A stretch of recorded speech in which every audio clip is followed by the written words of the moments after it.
I thank the distinguished representative of World Federalist Movement Institute for Global Policy.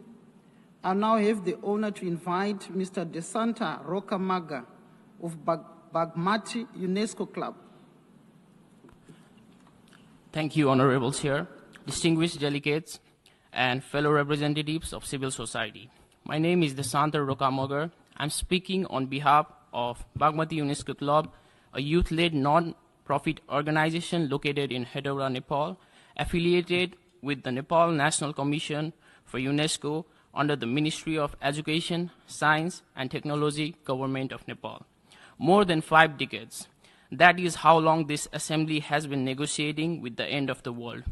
5 decades of review conferences, 5 decades of preparatory committee, 5 decades of language carefully crafted, carefully adapted, yet systematically not implemented.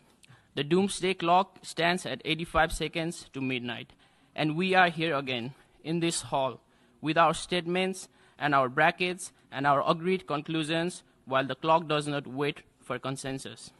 The Bagmati UNESCO Club has traveled from the ancient city of Kathmandu, where the sacred Bagmati River has carried prayers to the heaven for 3,000 years, not to add another statement to the archive. Instead, we believe this assembly is capable of something it has not yet fully chosen to be: decisive. Today, the 1st of May 2026, Nepal and the Buddhist world celebrate Buddha Jayanti, the birth, enlightenment, and Mahaparinirvana of Gautam Buddha, born in Lumbini on Nepali soil 2,570 years ago. Nepal has lived Panchashil, rooted in Gautam Buddha's own Panchashila, his 5 moral precepts of non-harm, peaceful coexistence, mutual respect for sovereignty, mutual non-aggression, mutual non-interference, equality and mutual benefit, and peaceful coexistence. Situated between 2 of the world's most consequential civilizations, Nepal has upheld these principles without exception, without compromise, and without a single nuclear weapon for generations. So, when this assembly asks how a world without nuclear weapon is possible, Nepal is the answer. We formally invite the world's nuclear leaders to Lumbini, not for a summit, not for a communique, but for a Vipassana retreat. 10 days, silence, Antardrishti, looking honestly inward. The cost is substantially lower than that of a single nuclear warhead, and since this assembly has been deliberating for more than 5 decades, we feel it is only responsible to try a complementary approach. But the urgency for us today will not wait for stillness. Artificial intelligence is already operating inside nuclear command systems, not in a policy paper and not in a future scenario. Today, the Bulletin of the Atomic Scientist and the Future of Life Institute have each said the same thing with increasing alarm. AI integration raises the risk of miscalculation, unintended escalation, and a machine making the final irreversible decision without a human conscience in the room. An algorithm has no karuna. Gautam Buddha taught that right action must flow from Samma Sankappa and Samma Ditti, right intention and right understanding.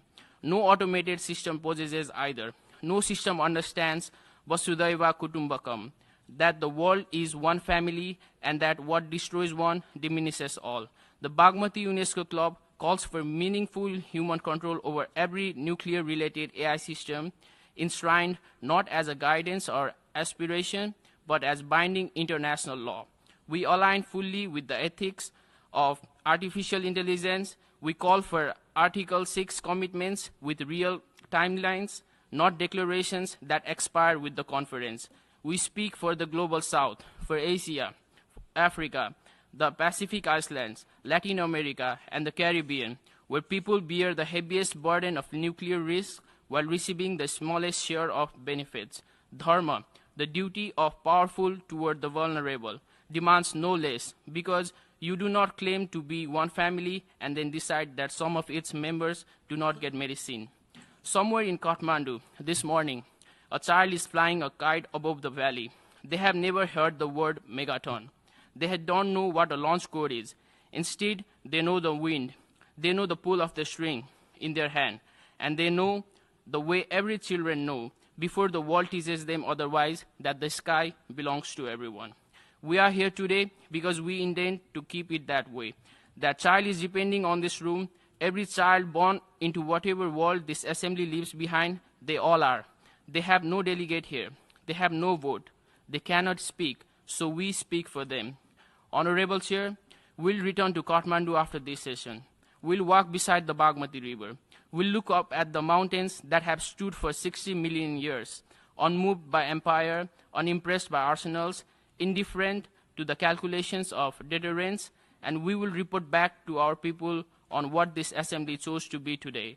Gautam Buddha sat beneath a tree and refused to move until clarity arrived. We respectfully ask this assembly to do the same. The doomsday clock is at 85 seconds. The meditation hall in Lumbini has no clock. Namo Buddhaya, Shanti, Shanti, Shanti. Thank you.